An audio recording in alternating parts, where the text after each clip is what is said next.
Hello दोस्तों, आप सभी का स्वागत है हमारे YouTube channel self study classes में। दोस्तों, हम इस वीडियो में बात करने वाले हैं आरपीएफ कांस्टेबल के एग्ज़ाम के। दोस्तों, इसमें हम जनरल अवेयरनेस का जो है प्रैक्टिस सेट क्वेश्चन करेंगे। तो दोस्तों, जो आपका आरपीएफ कांस्टेबल का एग्ज़ाम है उसकी डेट आ चुकी है। तो दोस्तों, 2 मार्च से जो है आपका एग्ज़ाम स्टार्ट होगा। 2 मार्च से जो है आरपीएफ कांस्टेबल का एग्ज़ाम स्टार्ट है। तो दोस्तों, अगर आप हमारे यूट्यूब चैनल पर पहली बार आए हैं तो चैनल को जो सब्सक्राइब कर लीजिए। इसमें हम जनरल अवेयरनेस के प्रैक्टिस सेट को क्वेश्चन को करते हैं, जो आज हमारा ये चौथा क्लास है। तो अगर अभी तक आपने हमारे पिछले क्लास को नहीं देखा है तो प्लीज़ आप प्लेलिस्ट में जाकर पिछले क्लास को देख सकते हैं, जिसका लिंक मैंने नीचे डिस्क्रिप्शन में भी दे दिया है। तो चलिए बढ़ते हैं दोस्तों एमसीक्यू क्वेश्चन की तरफ। तो दोस्तों, पहला क्वेश्चन है हमारा क्वेश्चन नंबर 1।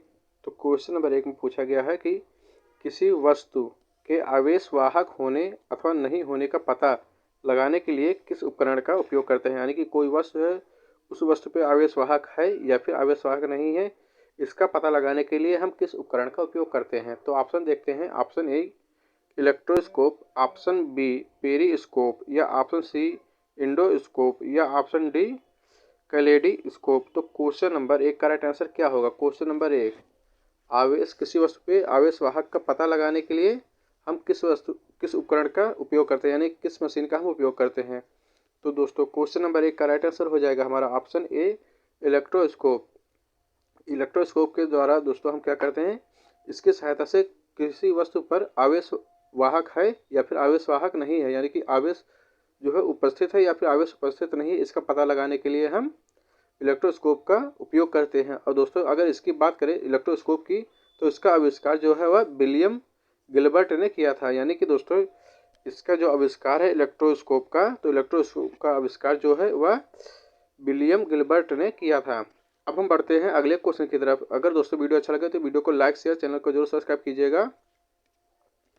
अगला क्वेश्चन है क्वेश्चन नंबर 2।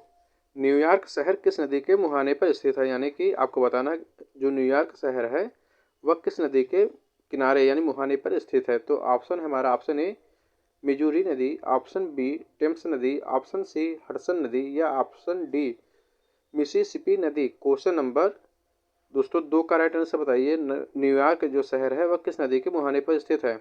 वीडियो अच्छा लगे तो वीडियो को लाइक शेयर, चैनल को जरूर सब्सक्राइब कीजिएगा। इस वीडियो का एम रखते हैं दोस्तों 200 लाइक का। अगर 200 लाइक आते हैं तो आप सभी लोगों को ऐसे ही नेक्स्ट क्लास मिलेंगे। तो क्वेश्चन नंबर 2 का राइट आंसर हो जाएगा दोस्तों हमारा ऑप्शन सी हडसन नदी। यानी कि जो न्यूयॉर्क शहर है वह हडसन नदी के किनारे पर स्थित है। और दोस्तों, बात करें इस नदी की लंबाई की, तो इस नदी की जो लंबाई है वह 507 किलोमीटर है। यानी कि जो हडसन नदी है इसकी लंबाई है दोस्तों 507 किलोमीटर। तो अब हम दोस्तों बढ़ते हैं नेक्स्ट क्वेश्चन पे। नेक्स्ट क्वेश्चन देखते हैं क्वेश्चन नंबर 3। क्वेश्चन नंबर 3 पूछा गया किसी परमाणु के बाह्यतम कोश में उपस्थित इलेक्ट्रॉन क्या कहलाते हैं? यानी कि आपको बताना है जो बाह्यतम कोश में उपस्थित इलेक्ट्रॉन होते हैं, किसी परमाणु के बाह्यतम कोश में उपस्थित जो इलेक्ट्रॉन है उसको हम क्या कहते हैं। तो ऑप्शन है हमारा ऑप्शन ए उत्तेजक इलेक्ट्रॉन्स, ऑप्शन 2 है संयोजी इलेक्ट्रॉन्स, या ऑप्शन सी है स्थायी इलेक्ट्रॉन्स, या ऑप्शन डी है दोस्तों बमबारी किए जाने वाले इलेक्ट्रॉन। तो क्वेश्चन नंबर 3 का राइट आंसर क्या होगा? किसी परमाणु के बाह्यतम कोश में उपस्थित जो इलेक्ट्रॉन होते हैं उनको हम क्या कहते हैं? Question number 3। तो दोस्तों, क्वेश्चन नंबर 3 का हमारा राइट आंसर हो जाएगा ऑप्शन बी संयोजी इलेक्ट्रॉन। यानी कि कोई तत्व है उस तत्व के परमाणु में जो बाह्यतम कक्षा होती है उस पर जो उपस्थित इलेक्ट्रॉन होते हैं उनको हम संयोजी इलेक्ट्रॉन कहते हैं। जैसे दोस्तों, उदाहरण के लिए हम सोडियम को ले लेते हैं। ठीक है, सोडियम का परमाणु द्रव्यमान कितना होता है? 11 होता है। ठीक है, अब इसके जो बाह्यतम कोश में इलेक्ट्रॉन होंगे वो कितने होंगे? पहले में 2, फिर दूसरे में 8, 8 और 2 10, अब बचा 1 इलेक्ट्रॉन, तो 1 यहाँ आ गया। यानी कि इसके बाह्यतम कोश में कितने इलेक्ट्रॉन हो गए? 1। तो यही होता है दोस्तों संयोजी इलेक्ट्रॉन। अब हम बढ़ते हैं दोस्तों अगले क्वेश्चन की तरफ। अगला क्वेश्चन देखते हैं क्वेश्चन नंबर 4। क्वेश्चन नंबर 4 है कि निम्न में से सातवाहन राजवंश की राजधानी क्या थी? आपको बताना है कि निम्नलिखित में से जो 4 ऑप्शन दिए गए हैं उन 4 ऑप्शन में से सातवाहन जो राजवंश थी उसकी राजधानी क्या थी। दोस्तों, वीडियो अच्छा लगे तो वीडियो को लाइक शेयर, चैनल को जरूर सब्सक्राइब कीजिएगा। तो क्वेश्चन नंबर दोस्तों 4 का राइट आंसर क्या होगा? तो क्वेश्चन दोस्तों 4 का राइट आंसर है हमारा ऑप्शन बी पैठण। तो दोस्तों, सातवाहन जो राजवंश थी उसकी राजधानी थी पैठण। अब हम बढ़ते हैं दोस्तों अगले क्वेश्चन की तरफ। अगला क्वेश्चन देखते हैं, क्वेश्चन नंबर 5। क्वेश्चन नंबर 5 पूछा गया कि मनुष्य में जब वाई गुणसूत्र वाला एक शुक्राणु अंडे को निषेचित करता है तो युग्मजन किस रूप में विकसित होता है। यानी कि आपको बताना जो युग्मजन होता है वह किस रूप में विकसित होगा। तो ऑप्शन ए नर शिशु, ऑप्शन बी है जुड़वा शिशु, या ऑप्शन सी है जुड़े हुए जुड़वा शिशु, या ऑप्शन डी है मादा शिशु। क्वेश्चन नंबर 5 का राइट आंसर क्या होगा। यानी कि जब मनुष्य में जब वाई गुणसूत्र वाला एक अंडा जो एक शुक्राणु होता है वो अंडे को निषेचित करता है तो कौन सा युग्मज जो है वह विकसित होता है। तो ऑप्शन दोस्तों क्वेश्चन नंबर 5 का राइट आंसर क्या होगा। क्वेश्चन नंबर 5, क्वेश्चन नंबर 5 का राइट आंसर हो जाएगा दोस्तों हमारा ऑप्शन ए नर शिशु। यानी कि दोस्तों मनुष्य में जब वाई गुणसूत्र वाला जो शुक्राणु होता है वो जब अंडे को निषेचित करता है तो नर शिशु का युग्मज बनता है। तो क्वेश्चन नंबर दोस्तों 5 का राइट आंसर हो जाएगा हमारा ऑप्शन ए। अब हम बढ़ते हैं दोस्तों नेक्स्ट क्वेश्चन की तरफ। अगला क्वेश्चन देखते हैं, क्वेश्चन नंबर 6। बौद्ध धर्म के संस्थापक गौतम बुद्ध का जन्म निम्न में से किस स्थान पर हुआ था। आपको बताना है कि बौद्ध धर्म के जो संस्थापक थे गौतम बुद्ध जी का जन्म निम्नलिखित में से किस स्थान पर हुआ था। Option A Bodh Gaya, option B Sarnath, option C Piprahwa, या option D Lumbini. Question number 6 का राइट आंसर क्या होगा। दोस्तों क्वेश्चन नंबर 6 का राइट आंसर हो जाएगा हमारा ऑप्शन डी लुम्बिनी। यानी कि दोस्तों महात्मा बुद्ध का जो जन्म हुआ था वह नेपाल के लुम्बिनी में हुआ था और ये दोस्तों 563 ईसा पूर्व में हुआ था। यानी कि 563 ईसा पूर्व में वैशाख पूर्णिमा के दिन में हुआ था। अब हम दोस्तों बढ़ते हैं अगले क्वेश्चन की तरफ। तो अगला क्वेश्चन देखते हैं, क्वेश्चन नंबर 7। क्वेश्चन नंबर दोस्तों 7 पूछा गया है कि 14वें वित्तीय आयोग के अध्यक्ष थे। यानी कि आपको बताना है कि जो 14वें वित्त आयोग बना था उसके अध्यक्ष कौन थे। तो ऑप्शन हमारा option A Y V Reddy, option B Rangarajan, option C Vijay Kelkar, या ऑप्शन डी एन के सिंह। क्वेश्चन नंबर 7 का राइट आंसर बताइए कि 14वें वित्तीय आयोग के अध्यक्ष कौन थे। तो दोस्तों क्वेश्चन नंबर 7, क्वेश्चन 7 का राइट आंसर क्या होगा। क्वेश्चन नंबर दोस्तों 7 का राइट आंसर है हमारा option A Y V Reddy. Y V Reddy थे वह 14वें वित्त आयोग के अध्यक्ष थे। दोस्तों अगर हम बात करें तो संविधान के अनुच्छेद 280(1) के अंतर्गत यह प्रावधान किया जाता है कि संविधान के प्रारंभ से जो 2 वर्ष के भीतर और उसके बाद प्रत्येक 5 वर्ष की समाप्ति पर या उससे पहले के समय पर दोस्तों जब राष्ट्रपति को आवश्यकता होती है, यानी कि जब आवश्यकता समझते हैं कि राष्ट्रपति जी, तब एक वित्तीय आयोग का गठन करते हैं। तो दोस्तों इस क्वेश्चन का जो राइट आंसर हो जाएगा हमारा option A Y V Reddy. तो वाई वी रेड्डी जो थे वह 14वें वित्त आयोग के अध्यक्ष थे। अब हम बढ़ते हैं अगले क्वेश्चन की तरफ। अगला क्वेश्चन क्या है। अगला क्वेश्चन नंबर 8। तो दोस्तों क्वेश्चन नंबर जो 8 है, एक मिनट, क्वेश्चन नंबर 8 में पूछा गया है कि साहित्य अकादमी द्वारा कितनी भाषाओं में पुरस्कार प्रदान किए जाते हैं। आपको बताना है कि जो साहित्य अकादमी द्वारा कितने भाषाओं में पुरस्कार जो है वह प्रदान किए जाते हैं। तो ऑप्शन हमारा option A 21, option B 23, option C 22, या ऑप्शन डी 24। क्वेश्चन नंबर 8 का राइट आंसर क्या होगा। क्वेश्चन नंबर 8 दोस्तों क्वेश्चन नंबर 8 का राइट आंसर बताइए। जो साहित्य अकादमी द्वारा कितने भाषाओं में जो पुरस्कार है वो प्रदान किए जाते हैं।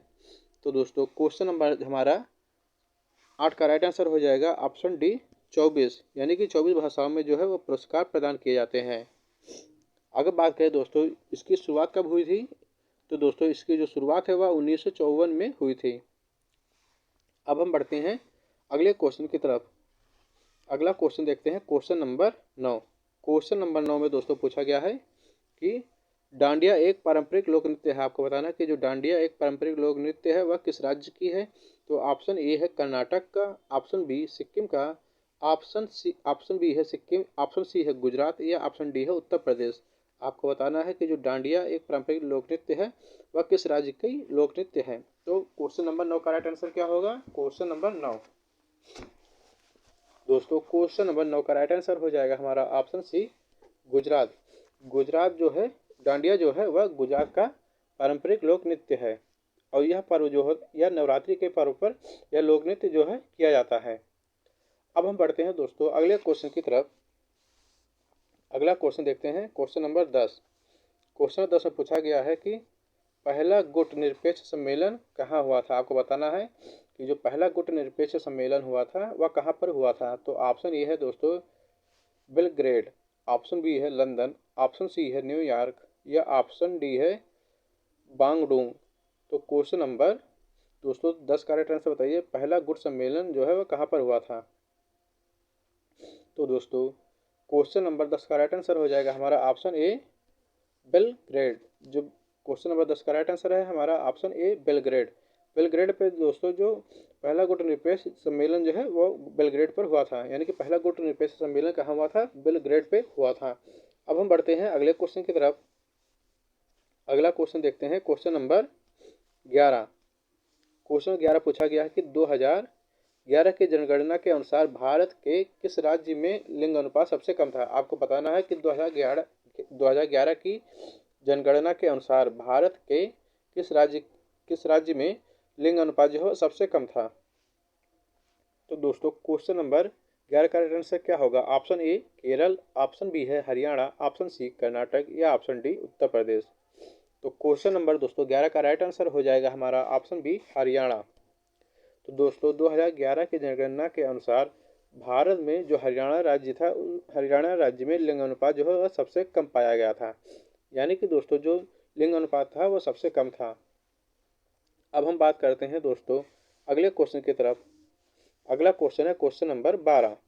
क्वेश्चन नंबर 12 पूछा गया है कि घाटे की बजट नीति और यानी कि जो घाटे की बजट नीति को और क्या कहा जाता है।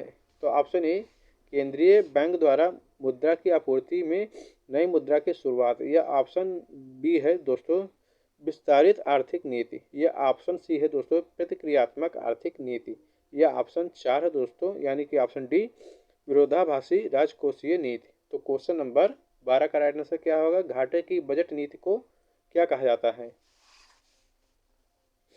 दोस्तों क्वेश्चन नंबर 12 का राइट आंसर हो जाएगा हमारा ऑप्शन बी, विस्तारित आर्थिक नीति, यानी कि जो घाटे की बजट नीति है उसको हम क्या कहते हैं, विस्तारित आर्थिक नीति भी कहते हैं।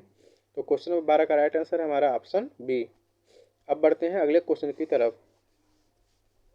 अगला क्वेश्चन है क्वेश्चन नंबर 13। कबड्डी को किन एशियाई खेलों में पहली बार शामिल किया गया था। ऑप्शन ए है दोस्तों, ऑप्शन ए 18वें, ऑप्शन बी है 11वें, ऑप्शन सी है 15वें या ऑप्शन डी है 21वें। क्वेश्चन नंबर 13 का राइट आंसर बताइए कि कबड्डी को किन एशियाई खेलों में पहली बार शामिल किया गया था। तो दोस्तों क्वेश्चन नंबर हमारा 13 का राइट आंसर क्या होगा। तो दोस्तों क्वेश्चन नंबर जो 13 है उसका राइट आंसर हो जाएगा ऑप्शन बी, 11वें जो एशियाई खेल हुए थे उनमें जो है कबड्डी को शामिल किया गया था। अब हम बढ़ते हैं अगले क्वेश्चन की तरफ। अगला क्वेश्चन देखते हैं क्वेश्चन नंबर 14। क्वेश्चन नंबर 14 में पूछा गया है कि जो खपत व्यय होता है उस खपत व्यय पर आय की अधिकता कहलाती है, यानी कि जो खपत व्यय पर आय की अधिकता क्या कहलाती है। तो ऑप्शन ए है संग्रह, ऑप्शन बी है बचत, ऑप्शन सी है निवेश या ऑप्शन डी है प्रवाह। क्वेश्चन नंबर 14 का राइट आंसर क्या होगा। क्वेश्चन नंबर 14 दोस्तों क्वेश्चन नंबर 14 का राइट आंसर हो जाएगा हमारा ऑप्शन बी, बचत, यानी कि जो खपत व्यय पर आय की जो अधिकता होती है वह कहलाती है बचत। अब हम बढ़ते हैं दोस्तों अगले क्वेश्चन की तरफ। अगला क्वेश्चन है क्वेश्चन नंबर 15। जम्मू एवं कश्मीर राज्य पर निम्न में से क्या लागू नहीं होता है, यानी कि आपको बताना है कि जम्मू और कश्मीर राज्य में निम्न में से क्या लागू नहीं होता है। ऑप्शन हमारा ऑप्शन ए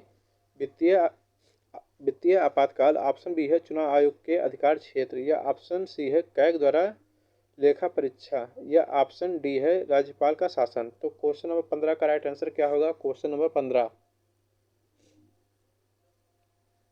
दोस्तों क्वेश्चन नंबर 15 का राइट आंसर हो जाएगा हमारा ऑप्शन ए, वित्तीय आपातकाल। अब हम दोस्तों बढ़ते हैं अगले क्वेश्चन की तरफ। अगला क्वेश्चन है क्वेश्चन नंबर 16। क्वेश्चन 16 पूछा गया है कि ओलंपिक के ग्रीष्मकालीन सत्र के अंतर्गत निम्न में से कौन सा खेल जो है वह शामिल नहीं है। आपको बताना है कि ओलंपिक के जो ग्रीष्मकालीन सत्र होता है उस ग्रीष्मकालीन सत्र के अंतर्गत निम्न में से कौन सा खेल है जो शामिल नहीं है। तो ऑप्शन ए है दोस्तों, option A curling, option B है दोस्तों कैनो स्प्रिंट, या ऑप्शन सी है गोताखोरी, या ऑप्शन डी है तीरंदाजी। क्वेश्चन नंबर 16 का राइट आंसर बताइए। क्वेश्चन नंबर 16, ओलंपिक के ग्रीष्मकालीन सत्र के अंतर्गत निम्नलिखित में से कौन सा खेल जो है वह शामिल नहीं है। क्वेश्चन नंबर 16 का राइट आंसर क्या होगा दोस्तों? क्वेश्चन नंबर 16, तो क्वेश्चन नंबर 16 का राइट आंसर हो जाएगा हमारा दोस्तों ऑप्शन ए कर्लिंग जो है वह ओलंपिक के ग्रीष्मकालीन सत्र के अंतर्गत खेल जो है शामिल नहीं है। अब हम बढ़ते हैं नेक्स्ट क्वेश्चन पे। अगला क्वेश्चन है क्वेश्चन नंबर 17, निम्न विकल्पों में से यानी कि निम्न विकल्प दिए गए हैं उनमें से कौन सा शब्द जो है वह फ्री हैंड एक्सरसाइज को व्यक्त करता है। ऑप्शन है हमारा option A calisthenics, option B है सिंबल, ऑप्शन सी है दोस्तों स्नूकर, या ऑप्शन डी है तलवारबाजी। क्वेश्चन नंबर 17 का राइट आंसर क्या होगा? क्वेश्चन नंबर 17 का, तो दोस्तों क्वेश्चन 17 का राइट आंसर है हमारा ऑप्शन ए कैलिस्थेनिक्स। तो अब बढ़ते हैं अगले क्वेश्चन की तरफ। अगला क्वेश्चन है क्वेश्चन नंबर 18। क्वेश्चन नंबर 18 पूछा गया है कि निम्न में से किस भगवान को ऋग्वेद में पुरंदर कहा जाता है। आपको बताना है कि निम्नलिखित में से किस भगवान को ऋग्वेद में पुरंदर कहा गया है। तो ऑप्शन ए है शिव जी, ऑप्शन बी है सोम जी, ऑप्शन सी है इंद्र जी, या ऑप्शन डी है विष्णु जी। क्वेश्चन नंबर 18 दोस्तों, क्वेश्चन नंबर 18 का राइट आंसर क्या होगा?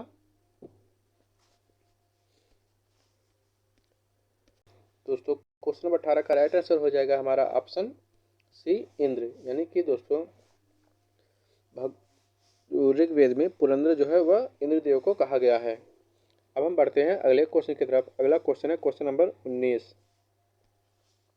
क्वेश्चन 19 पूछा गया कि किस भारतीय राज्य की लोकसभा सीटों की संख्या सर्वाधिक है। यानी कि आपको बताना है कि वह कौन सा राज्य है जिसकी लोकसभा की सीटें यानी कि लोकसभा की सीटों की संख्या जो है सबसे ज़्यादा है। तो ऑप्शन है दोस्तों हमारा option A Rajasthan, option B Kerala, option C Uttar Pradesh, या option D Bihar. Question number 19 का राइट आंसर क्या होगा दोस्तों? क्वेश्चन नंबर 19 का राइट आंसर है हमारा ऑप्शन सी उत्तर प्रदेश, यानी कि दोस्तों उत्तर प्रदेश जो राज्य है उसमें सबसे ज़्यादा लोकसभा सीटें हैं। और यह दोस्तों लगभग 80 सीटें हैं यह उत्तर प्रदेश में हैं। अकेले 80 सीटें जो हैं लोकसभा की वह उत्तर प्रदेश में आपको देखने को मिलेंगी। तो अब बढ़ते हैं दोस्तों अगले क्वेश्चन की तरफ।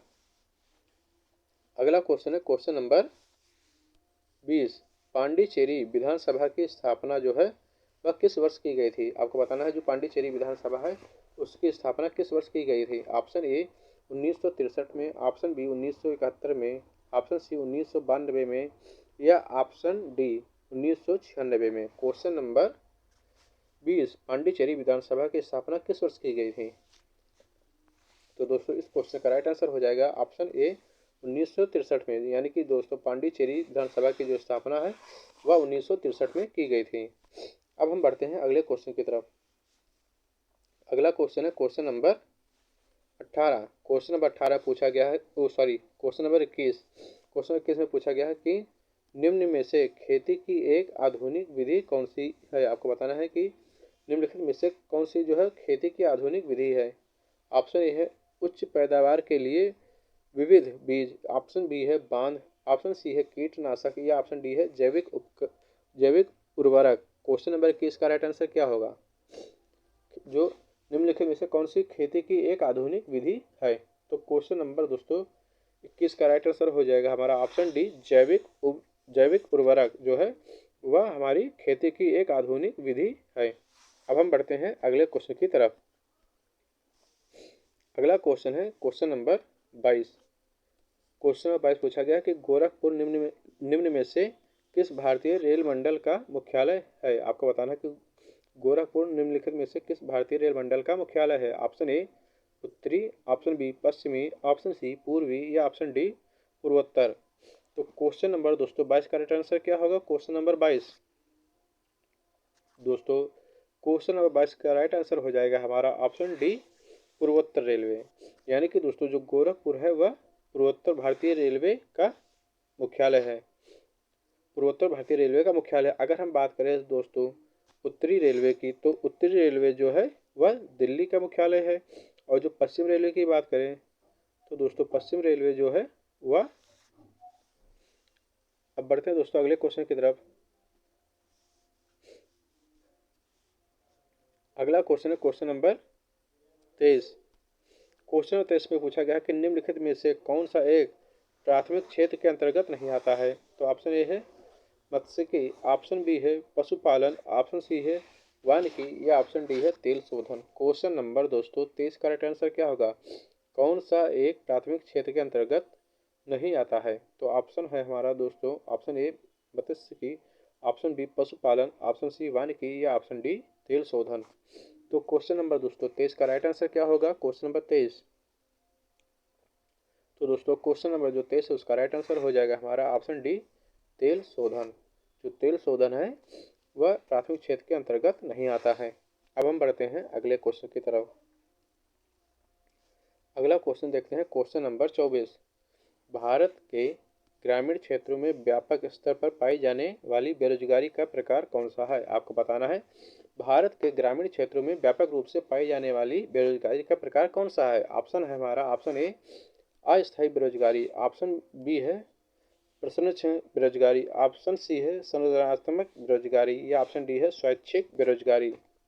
क्वेश्चन नंबर दोस्तों 24 का राइट आंसर क्या होगा? किस प्रकार की जो है वह बेरोजगारी जो है वह व्यापक स्तर पर ग्रामीण क्षेत्रों में पाई जाती है?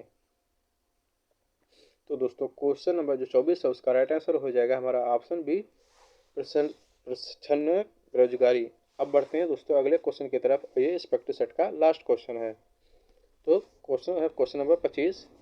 गारो पहाड़ियाँ का सबसे ऊंचा शिखर कौन सा है? आपको बताना है कि जो गारो पहाड़ियाँ हैं उनका सबसे ऊंचा शिखर कौन सा है।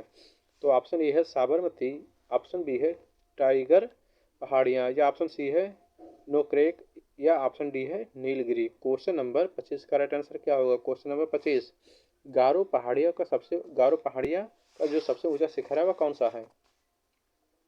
तो दोस्तों क्वेश्चन नंबर हमारा 25 का राइट आंसर है ऑप्शन सी नो क्रेक जो है वह इसका राइट आंसर है, यानी गारो पहाड़ी का सबसे ऊंचा शिखर जो है वह नो क्रेक है। अब हम बढ़ते हैं दोस्तों, सॉरी दोस्तों, अब ये प्रैक्टिस सेट का लास्ट क्वेश्चन था।